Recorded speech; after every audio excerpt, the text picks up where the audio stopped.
on the part of the unbelievers. They're conspirators. Those who have hated and opposed the monotheistic message ever since Ibrahim alayhi salam. It's not something new.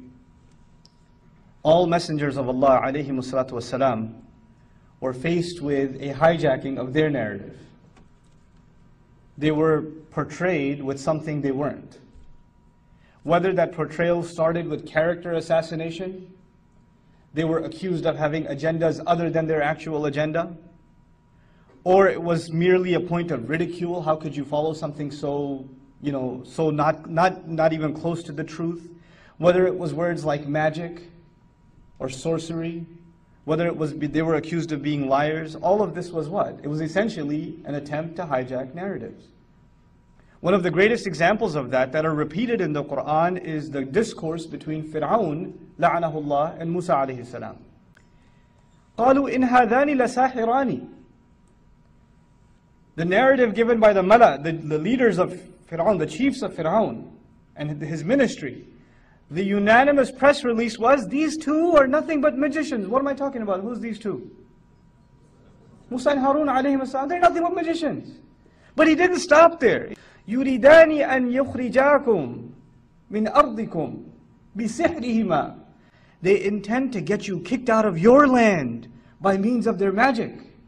They're going around to the population and telling them, not only are these guys magicians, so don't be impressed, there's nothing special. On top of that, if you do listen to them, watch out. Their real agenda is to get this land away from you. They'll get you kicked out of your land. These people are a threat to homeland security.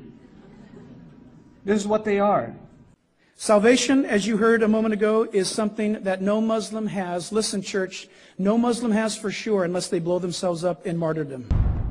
What? And here I want to just ask you to ponder for a moment. This is the same Fir'aun who in other places in the Quran he says, أَلَيْسَ لِي مُلْكُ مِصْرَ? Don't I alone exclusively own the dominion of Egypt?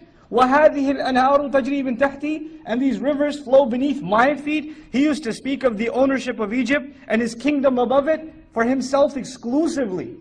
But when he saw that Musa alayhi salam and his message is gaining power, and people are actually starting to listen, he couldn't tell people, don't listen to him because he'll take away my land. He had to change the narrative and say, no, he's not a threat to me, he's a threat to your land. This is your land too. Well, we're all in this together. They weren't in this together before. So if you really love your land, and if it's part of you, it's part of your identity is to love the land that you belong to, and you have any sense of patriotism, then part of your patriotism will be to hate this message. You can't love this message. You can't even be attracted or consider this message, because that would be being a traitor to your own country. So the narrative is made that either you love your country, you love your people, you love your tribe, you love Mecca, you love your fellow family members of Quraysh, you love your beloved, your glorious history and past, or you consider Islam. Because the two cannot go together in this hijacked narrative. It's one or the other. It was at the mosque in Texas where Imam Osama met his future wife, Ivy. I was raised Methodist. Mm-hmm. You, shortly after 9/11, decided to convert. Correct. For many people, yeah, converting to Islam would be the last thing they would do. Well, I think that anyone that has ever known someone that is Muslim and would hear the things that were being said, it just didn't make sense. Everybody knows who's trying to kill us, and it's like we can't say it. So I picked up a book, and then I picked up another one, and until I read the Quran, and then I contacted the local mosque in my area.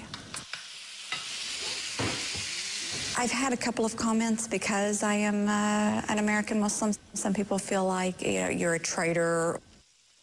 How could you become one of them? To this day, I have friends that recently became Muslim. You know what they're told by their families? How could you be a traitor to America? How could you do that? What kind of an American are you? You became Muslim? The religion of the enemy? See what an amazing job they've done? You got to commend them.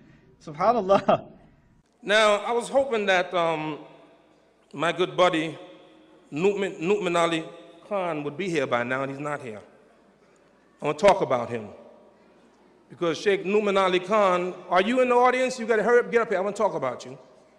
Because Sheikh Nu'man Ali Khan, you know him? Beautiful brother. Well, be careful, he's the new terrorist. Oh, yeah. Now, you know, by the way, any of you want to make money? The sure way right now, the greatest industry to make money is to write a book against Islam, guaranteed to make money. So Bridget Gabriel wrote a book called They Must Be Stopped, a survivors of Islamic terror. And in this book, she names one of the new terrorists, Uthman Ali Khan. And why? Why is it terrorist? You know what I did? I got the book, I read it, I turned on the index, and I looked for the usual names. Okay, Siraj Wahhaj, all right. I know Siraj Wahhaj, he's a terrorist, I know. But then I saw Uthman Ali Khan. I said, wait a minute. Page 105. Oh boy, here's the evidence. Uthman Ali Khan, the new terrorist, what did he say? Listen carefully. He said, preparation for death in a sermon.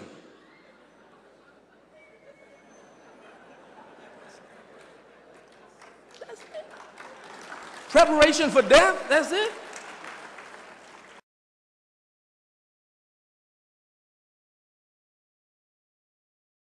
See what an amazing job they've done? You got to commend them. SubhanAllah. That the two things have been made polar opposites. And people are really truly convinced of this narrative. And these two prophets, these messengers of yours, they're going to get rid of your perfect lifestyle that everybody else loves. The whole world wants to be like us, and these people want to get rid of it. وَيَذْهَبَا بِطَرِيقَتِكُمُ الْمُثْلَى. Does that sound familiar at all? SubhanAllah.